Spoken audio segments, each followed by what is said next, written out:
Hi all, this is Anjali और आज हम करेंगे चैप्टर 1 में से स्ट्रिंग फंक्शंस इन एसक्यूएल। सो आपके पास एसक्यूएल में इंडिविजुअल रो फंक्शंस अवेलेबल होते हैं जो कि एक टाइम पर एक रो के डेटा पे काम करते हैं out of your table, right. अब इसमें हमारे पास डिफरेंट कैटेगरीज हैं, जैसे कि हमारे पास न्यूमेरिक फंक्शंस हैं, स्ट्रिंग फंक्शंस हैं एंड डेट फंक्शंस हैं। सो हमने न्यूमेरिक फंक्शंस लास्ट वीडियो में डिस्कस किया था and we did some examples of that as well. आज हम करेंगे स्ट्रिंग फंक्शंस क्या होते हैं। तो स्ट्रिंग फंक्शंस को आप टेक्स्ट फंक्शंस भी कह सकते हो या स्ट्रिंग फंक्शंस भी, जो कि बेसिकली आपके टेक्स्ट डेटा पे काम करते हैं, जिसके अंदर अल्फा न्यूमेरिक डेटा हो सकता है, अल्फ़ाबेट्स, डिजिट, स्पेशल सिंबल्स मिला के जिसे हम कोड्स में लिखते हैं, दैट इज़ योर स्ट्रिंग। जैसे कि नेम हो गया, एड्रेस हो गया, ईमेल आईडी हो गई। सो ये सब आपका स्ट्रिंग टाइप का डेटा है and if you want to work on that तो उसके लिए आपको बहुत सारे फंक्शंस अवेलेबल हैं। सो ये सब कुछ मैंने आपको पहले डिफरेंट प्लेलिस्ट में भी पढ़ाया हुआ है, but now this playlist is specifically where we are covering NCERT chapter wise chapter. मतलब एग्जैक्टली जैसे हमें एनसीईआरटी में दिया हुआ है, हम उसके अकॉर्डिंगली यहाँ पर कवर अप कर रहे हैं। सो एनसीईआरटी में चैप्टर 1 आपका जो है that is about this functions, right, quarrying and SQL functions. इसमें से हमने पढ़ लिया है न्यूमेरिक फंक्शंस और अब बारी है स्ट्रिंग फंक्शंस की। तो सबसे ज़्यादा आपके पास स्ट्रिंग फंक्शंस होते हैं, बहुत सारे हैं, wide range of string functions we have in SQL. अब ये सारे फंक्शंस क्या क्या करते हैं, इनका क्या क्या पर्पस है, that is what you are going to learn in this video. तो चलिए शुरू करते हैं। सो ये आपके पास लिस्ट ऑफ स्ट्रिंग फंक्शंस हैं जिसमें डिफरेंट डिफरेंट फंक्शंस का डिफरेंट डिफरेंट काम है। जैसे कि पहला फंक्शन आप देख सकते हो you case. So you case या फिर अपर भी हम यूज़ कर सकते हैं, इसका नाम से ही पता चल रहा है कि क्या काम है। सो यू केस मतलब अपर केस है ना, अपर केस मतलब कैपिटल लेटर्स। तो जो भी आपकी स्ट्रिंग है उसको आप कैपिटल लेटर्स में देखना चाहते हो तो आप यू केस या अपर का इस्तेमाल कर सकते हो। सिमिलर वे अगर आप उसको स्मॉल लेटर्स में देखना चाहते हो तो आप लोअर या एल केस का इस्तेमाल कर सकते हो। देन हमारे पास है length. Length is use to find number of characters in a string, कि एक स्ट्रिंग में हमारे पास कितने कैरेक्टर्स हैं, वो आपका लेंथ होता है। ठीक है, लेंथ में स्पेसेस भी इंक्लूडेड होते हैं, अल्फ़ाबेट्स भी इंक्लूडेड होते हैं, स्पेशल सिंबल्स भी इंक्लूडेड होते हैं। So everything is included, right. So ये मेरा MySQL प्रॉम्प्ट है, मैं आपको लिख के दिखाती हूँ यहाँ पर। जैसे मैंने लिखा सिलेक्ट और मैंने यहाँ पर लिखा length. What do I have to check? Length in my name.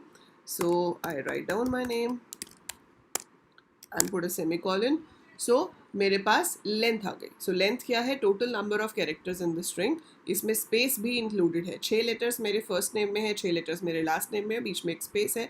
So total 13 letters आपके पास आ रहे हैं। So that is the purpose of length. ठीक है, पाइथन में हम LEN यूज़ करते हैं, यहाँ पर आप पूरा लेंथ लिखोगे, आप LEN यूज़ नहीं करोगे। सो कन्फ्यूज़ नहीं होना है। सो पूरा लेंथ वर्ड आपको लिखना है। सो सिलेक्ट लेंथ एंड आपके पास नंबर ऑफ कैरेक्टर्स आ जाएंगे। Now you want to see it in upper case. ठीक है, अगर आप इसको अपर केस में देखना चाहते हो तो आप इस स्ट्रिंग से पहले कौन सा फंक्शन का इस्तेमाल करोगे? You case. So you case से देखो क्या हुआ, मेरी जो स्ट्रिंग है वो कैपिटल लेटर्स में शो हो गई। ठीक है, अब आप यू केस भी लिख सकते हो, आप अपर भी लिख सकते हो, दोनों से आंसर जो है वो सेम आने वाला।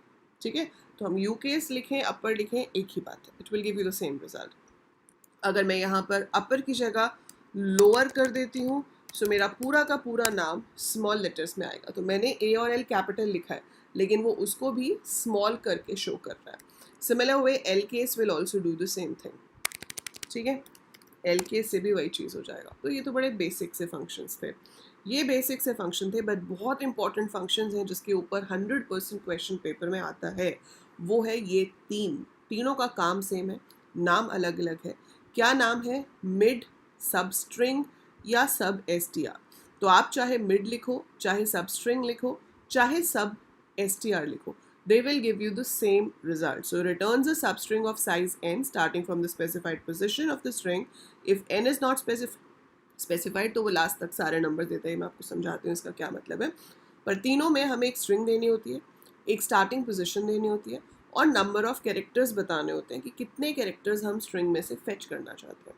ठीक है, सो ध्यान से समझना, बहुत ही इंपॉर्टेंट चीज़ है, बहुत बहुत इंपॉर्टेंट चीज़ है, because it is definitely asked in the exam. ठीक है, so let me get my pen and then I will show you first, explain करती हूँ, फिर मैं आपको एग्जीक्यूट करके दिखाऊंगी.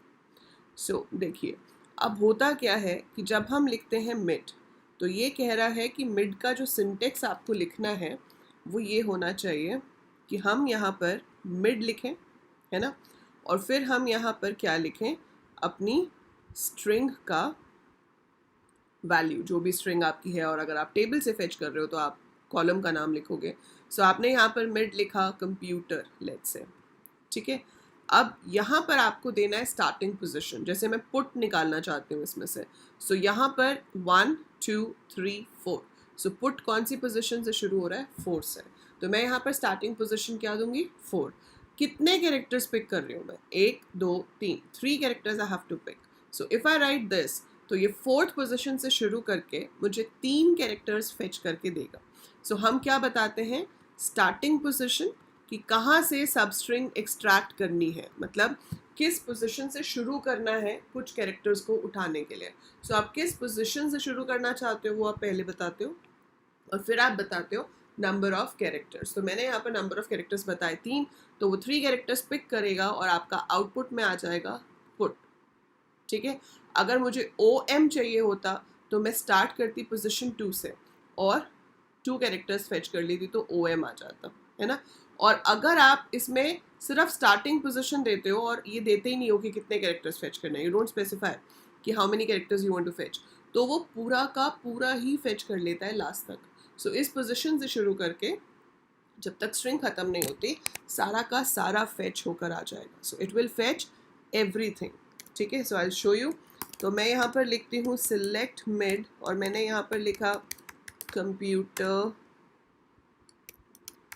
प्रोग्रामिंग, एंड यहाँ पर मैंने लिखा मान लो 1 2 3 4 5 6 7 8 9 10. 10 से हम शुरू करते हैं और 5 लेटर्स मुझे अगर पिक करने हैं. सो 10 से 5 लेटर्स क्या है, PROGR. सो ये चीज़ ध्यान में रखनी है कि SQL में स्ट्रिंग का पहला कैरेक्टर पोजीशन 1 पे होता है, पाइथन में 0 पे होता था, है ना. सो जब हमने पाइथन करते हैं तो आपका ये जो पोजीशन है वो 0 से शुरू होती है, लेकिन SQL में 1 से होती है. तो कंफ्यूज नहीं होना है, इस चीज़ को याद रखना है, ठीक है. तो यहाँ पर हम 1 से शुरू करेंगे, 1 से शुरू करेंगे तो उस हिसाब से 1 है C, तो ये 2 3 4 5 6 7 8 9 10 पे P आएगा. वहाँ से 5 कैरेक्टर्स हमने पिक कर लिए. पर मैं अगर ये सेम कमांड लिखती हूँ और मैं ये 5 लिखना भूल जाती हूँ या छोड़ देती हूँ, मैंने नहीं लिखा, तो क्या होगा. सो select mid computer programming comma 10. So I have told कि शुरू कहाँ से करना है, लेकिन ये नहीं बताया कि कितने कैरेक्टर्स फेच करने हैं. तो वो उस पोजीशन से लेके आखिर तक सारे कैरेक्टर्स उठा लेगा, सारे के सारे, ठीक है. अब आप यहाँ पे मिड भी लिख सकते हो, आप सब STR भी लिख सकते हो, आप सब स्ट्रिंग भी लिख सकते हो. You will be getting the same result, कोई चेंज नहीं होगा, आपके पास सेम रिजल्ट आएगा, चाहे आप सब लिखें, मतलब सब STR लिखें, चाहे आप सब स्ट्रिंग लिखें, you going to get the same result.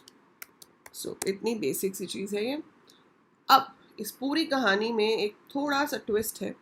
Twist ये हो जाता है कि अगर ये पोजीशन नेगेटिव दे दी जाए, अगर मैं यहाँ पर -7 लिख दूँ तो क्या होगा. -7 का मतलब है कि वो पीछे से काउंट करना शुरू करेगा. तो G जो है वो मेरा -1 पे है, N is at -2, I is at -3, then -4 -5 -6 -7. -7 मेरा R पे आ रहा है, तो ये रैमिंग शो करेगा. सो -7 से शुरू करके लास्ट तक सारे कैरेक्टर्स फेच कर लिए. तो जाएगा तो वो सीधे राइट ऑर्डर में, ये नहीं कि वो पीछे को चलने लग जाएगा, वो पीछे से उठाएगा ज़रूर. वो उठाएगा आपका कहाँ से, -7 से. सो -7 से उठा के लेकिन जाएगा राइट साइड की तरफ ही. तो -7 से शुरू करके सारे कैरेक्टर्स फेच हो जाएंगे एंड तक. अगर आप सारे नहीं फेच करना चाहते हो, you want to fetch only 3 letters from this position, so आप ऐसे भी लिख सकते हो. तो -7 से शुरू करके 3 लेटर्स उसने पिक किए, ठीक है. सो पोजीशन जो है स्टार्टिंग पोजीशन वो पॉजिटिव भी हो सकती है, वो नेगेटिव भी हो सकती है. अगर वो पॉजिटिव है तो हम आगे से पोजीशन को पिक करते हैं, और अगर नेगेटिव है तो पीछे से पोजीशन को पिक करते हैं. बट जो कैरेक्टर्स हमें एक्सट्रैक्ट करने हैं वो हमेशा आगे की तरफ ही जाएंगे, वो आप पीछे की तरफ नहीं कर सकते, जो कि पाइथन में स्लाइसिंग में पॉसिबल था, बट SQL में हम पीछे की तरफ नहीं आ सकते, जाएंगे हम आगे ही, लेकिन पोजीशन नेगेटिव दी जा सकती है. Got it? So this is mid सब स्ट्रिंग या फिर सब str, कुछ भी यूज़ करो, it will work the same way. Good. ठीक है. अब मुझे बीच में से कैरेक्टर्स नहीं फेच करने. I just want to fetch from the beginning और फ्रॉम द एंड. अगर मुझे सिर्फ स्टार्टिंग या एंड में से ही कैरेक्टर्स को निकालना है तो मैं यहाँ पर क्या कर सकती हूँ, मैं एक फंक्शन का इस्तेमाल कर सकती हूँ जिसका नाम है लेफ्ट. सो लेफ्ट का मतलब है कि स्ट्रिंग की लेफ्ट मतलब स्टार्टिंग में से कैरेक्टर्स को फेच करो. कितने कैरेक्टर्स फेच करने हैं वो आपको बताना पड़ेगा. अगर नहीं बताओगे तो ऑब्वियसली एरर आएगा. अगर मैं ऐसे दे देती हूँ I will get an error. So I have to tell कि मुझे कितने कैरेक्टर्स फेच करने हैं. तो जितने कैरेक्टर्स आप बताओगे वो लेफ्ट साइड से फेच कर लेगा. और अगर वही चीज़ आपको राइट से फेच करनी है तो आप राइट लिखेंगे और वो राइट साइड से फेच कर लेगा. सो आखिरी 6 लेटर्स आ गए. सो लेफ्ट का मतलब है शुरू के उतने लेटर्स जो भी आपने बताए हैं, और राइट का मतलब है एंड के लेटर्स. ठीक है. सो अब आपको किधर से देखने हैं वो आप बता सकते हो with the help of left and right. So lower हो गया, अपर हो गया, ये मिड सब स्ट्रिंग हो गया, लेंथ हो गया, लेफ्ट हो गया, राइट हो गया. अब एक बहुत इंपॉर्टेंट फंक्शन आ जाता है इन str. इन str का जो काम है वो है to search a string in another string. मेरे पास 2 स्ट्रिंग्स हैं और मुझे एक स्ट्रिंग को दूसरी स्ट्रिंग में ढूंढना है. So it returns the position of the first occurrence of the sub string in the given string. It return 0 if the sub string is not found. ठीक है. तो जहाँ पर वो पहली बार आता है वो उसकी पोजिशन देता है, और अगर है ही नहीं so it gives you 0. For example मैंने यहाँ पर कहा कि मुझे कंप्यूटर प्रोग्रामिंग के अंदर प्रोग्राम वर्ड को सर्च करना है. तो मैंने क्या लिखा, इन str. इन str का मतलब ये ना in string, inside the string we are checking. So computer programming and मैं क्या सर्च कर रही हूँ, प्रोग्राम को. सो पहले मैंने अपनी ओरिजिनल स्ट्रिंग दी, फिर कॉमा देके वो वर्ड दिया जिसको ढूंढना है. ठीक है. सो पहले मेन स्ट्रिंग आ जाएगी और फिर कॉमा के बाद वो वर्ड आएगा जिसको आप ढूंढना चाहते हो. अब वो आपको बताएगा कि किस पोजीशन पे. हमने भी पिछले एग्जाम्पल्स में देखा था 10 पे शुरू होता है. तो यहाँ पर आपके पास आंसर आ गया 10. अब आप सोच रहे होगे कि मैम आपने प्रोग्राम का पी तो स्मॉल लिखा है, उसमें तो पी कैपिटल है. तो बेटा एसक्यूएल केस इनसेंसिटिव है, इसमें फ़र्क नहीं पड़ेगा. ठीक है. पाइथन होती तो 0 आ जाता कि भाई है ही नहीं हमारे पास ये. फाइन. बट यहाँ पर ऐसा नहीं है. ठीक है. So it will show you program. अगर मैं इसमें सर्च करती code, so it will give 0 क्योंकि कोड इसमें है ही नहीं. और अगर बाय चांस एक स्ट्रिंग ऐसी है जिसमें एक चीज़ 2 बार आ रही है, जैसे इसमें m कितनी बार आ रहा है, बहुत बार है m, और अगर आप इसमें m को सर्च करते हो तो वो आपको सिर्फ पहली अकरेंस देगा. सो कंप्यूटर में COM, m थर्ड पोजिशन पे आ गया, तो उसके बाद भी है m लेकिन वो वहाँ नहीं जाएगा. वो आपको सिर्फ पहली पोजिशन बताएगा कि किस जगह पर हमारे पास m है. So m is at position 3. So in str का पर्पस होता है एक स्ट्रिंग के अंदर दूसरी स्ट्रिंग को ढूंढना. ठीक है. इसकी बहुत सारी प्रैक्टिस आपको कराई जाएगी. अगर आपको इसके नोट्स चाहिए, आपको प्रैक्टिस क्वेश्चंस चाहिए, आपको MCQs चाहिए, तो आप AL कोडर्स ऐप डाउनलोड कर सकते हो. उसके फ्री स्टडी मटेरियल सेक्शन में आपको क्लास 12th IP या फिर पाइथन और SQL नाम के फोल्डर्स अलग से मिल जाएंगे, एंड वहाँ पर you will get all the study material which you can download and practise. Right.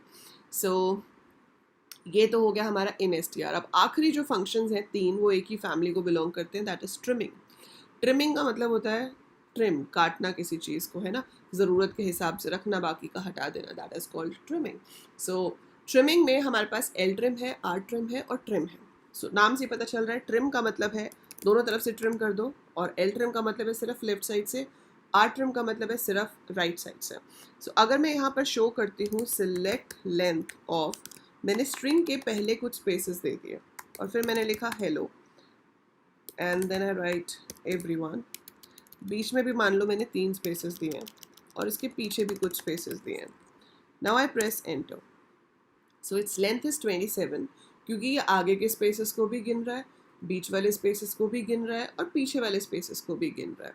लेकिन अगर आप इसी चीज़ में एक चीज़ लगा दो, एक और फंक्शन लगा दो जिसका नाम है ट्रिम. सो हम ऐसे एक फंक्शन के अंदर दूसरा फंक्शन लगा सकते हैं और अंदर वाला फंक्शन पहले काम करता है. सो inner function will work first. तो पहले काम करेगा ट्रिम. ट्रिम ने काम किया. ट्रिम ने क्या किया, आगे और पीछे के स्पेसेस हटा दिए. फिर हमने लेंथ फाइंड आउट करी, तो लेंथ बची 16. It has removed front and the last spaces.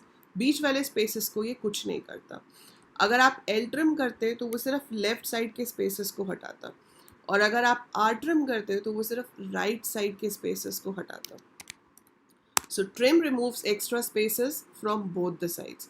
अगर मैं आपको इसमें लेंथ हटा के दिखाऊं कि आपका आउटपुट कैसे आता है, तो उसमें प्रॉब्लम यह है कि हम स्पेसेस देख नहीं पाते, but if you see this, so आप ये हेलो एवरीवन देख पा रहे हो, है ना। अब आर ट्रिम है तो आपको कैसे ही पता चलेगा कि ये राइट साइड के स्पेसेस हटके हैं, इसलिए मैंने आपको लेंथ के थ्रू दिखाया कि आप देख सकते हो कि कितने स्पेसेस किस साइड से रिमूव हो रहे हैं। सो एल ट्रिम का पर्पस है लेफ्ट साइड से स्पेसेस हटाना, आर ट्रिम का मतलब है राइट साइड से स्पेसेस हटाना, ठीक है। सो सिलेक्ट लेंथ ऑफ डेली, जैसे इन्होंने दिखाया है 7 है, और उसके बाद स्पेसेस हैं या शुरू में स्पेसेस हैं, एल ट्रिम किया तो 5 लेंथ आ रही है, मतलब उसने स्पेसेस को हटा दिया, ठीक है। सो एल ट्रिम से लेफ्ट साइड के स्पेसेस हटते हैं, आर ट्रिम से राइट साइड के स्पेसेस हटते हैं, and it is use to remove both side spaces with the help of trim. Left side के स्पेसेस को हम लीडिंग स्पेसेस कहते हैं। कई बार ना ये वर्ड्स की वजह से आंसर गलत हो जाता है, आपको समझ नहीं आता कि लीडिंग कौन से हैं, ट्रेलिंग कौन से हैं। सो लीडिंग मतलब जो शुरू में लेफ्ट साइड में, ट्रेलिंग स्पेसेस जो पीछे हैं एंड वाले। So leading spaces are which are there on the left at the beginning of the string, trailing spaces are which are at the end right of the string. So L trim removes leading spaces, R trim removes trailing spaces, and trim removes both leading as well as trailing, मतलब आगे और पीछे दोनों side से spaces को हटा देता है। So that is the purpose of all these functions.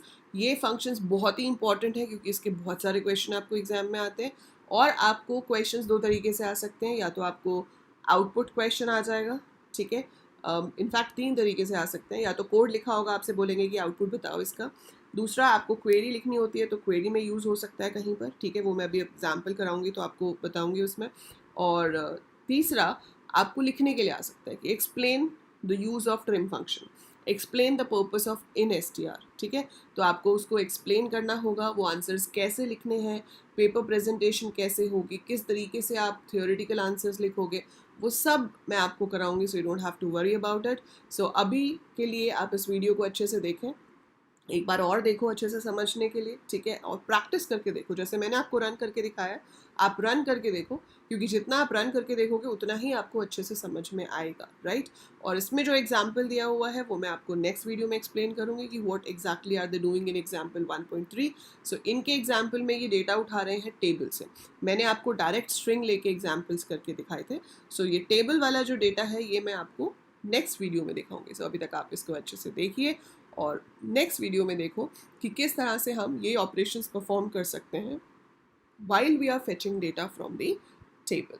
So that's it for this video. जाने से पहले लाइक ज़रूर कर दीजिएगा, चैनल सब्सक्राइब कर लेना, and share it with all your friends, all your juniors, whoever is interested in coding. That's it for this video. See you in the next one.